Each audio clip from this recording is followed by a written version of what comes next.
Rasul, when it's happening for you like that, in spurts and in a quick period, is it something that you're reading? Is there coincidence? How does that all snowball like it did for you in that sequence? Kind of both. I just think that coach put me in a good position today to make plays. He put me a little cut up to the side, a play that I might get and what to look for.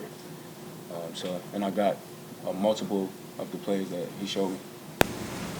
Sean. No. Who, Medallion? Yeah. No. Just on JB. Yeah. Rasul, so many guys were talking about the resiliency of this team. From your perspective, coming in mid-season and seeing what this team's been able to do to now be playing for the division title again, what stands out about just kind of the identity of this Bills team? Resilience, relentless.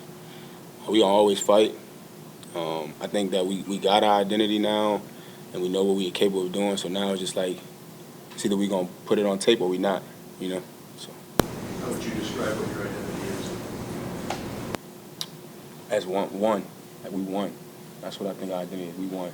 We all played equally yoked. So. To have the success you've had in such a short amount of time since coming here about mid-season, just what is that like for you to have these games you've been able to have multiple takeaways, and what does a day like today feel like? It feels good. And have we won? I think that's the most important thing. And now we just got to go to Miami and win. So. The pick six, when did you know that you had it? Did I know I had the pick six? Yeah. What you mean? Like, when did you know during the play? That I was gonna get the pick six? Yeah. I don't know.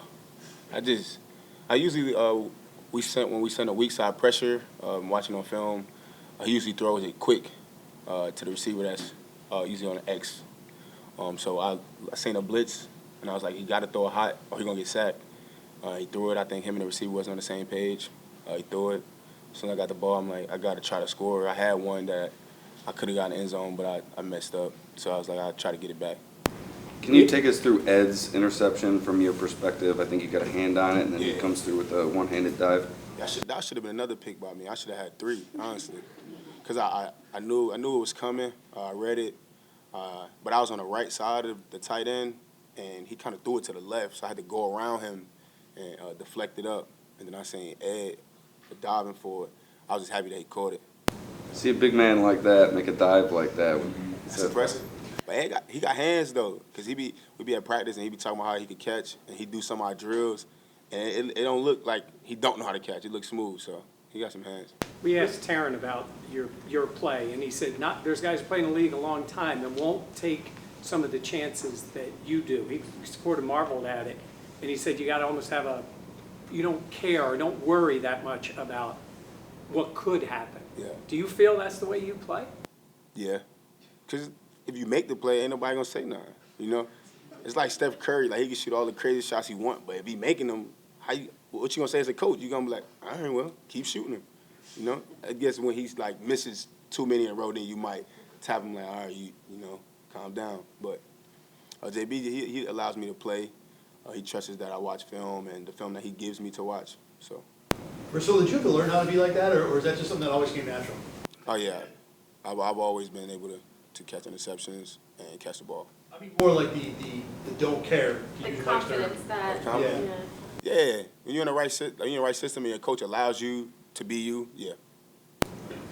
How has your opinion changed, or if at all, of the Bills defense from when you got here and you didn't know much about it to where we are now? Let me see how I can answer that question. I feel like now, like since maybe like 4 weeks, we just been playing with that. Like, bro, we really the best. Like, you know, and like I think we all believe we the best. So it's like every time we come out there, every series, every snap, we communicating, we talking, we telling each other like, yo, you the best, bro. Like they telling you the best. It's just that feedback that we just get from each other. Like, come on, let's go. And I think that's what we all need. You know, that little boost and spark. Who was doing that for you today, or who were you doing it for? Well, everybody. Like, everybody. Every time I see somebody, I say it. And then every time they see me, they be like, bro, you the best. Like, make a play, let's go. And it just happens. We just feed off each other. Michael was at his locker and was kind of like baffled still. You guys at the Bills were able to trade for you. What does it feel like to kind of be like that piece that kind of, everybody seems to feel like brought this all together? I don't know about that, man. I just listen to Micah and Poe. I mean, they've been in the league a pretty long time, and I've been watching them for a while. So whatever they tell me to do, I just do it, honestly. Micah also says you cheat at Uno. I cheat? At Uno? No. Josh Norman is the cheater. He had 5 cards in his hand. It went around. It got back to him. He had Uno, and no one knows how he had Uno. He stood up, and all his cards fell out of his pocket. That's the real cheater. That's the real cheater right there. So that's how you cheat in Uno. Okay. That's how he cheats. I was wondering. I was like, how does one cheat in Uno? That's how he cheats. He just hides cards. He keeps the cards underneath the table, and when he comes up, it's like less cards every time. So for him, how we play, like Vaughn makes him, because Vaughn's basically our commissioner in the locker room. He makes sure the Uno game, he set the rules out. So we make Jano put all his cards on the table. He literally has to before he play, because he'll cheat. So. Yeah. Thank you. Happy New Year.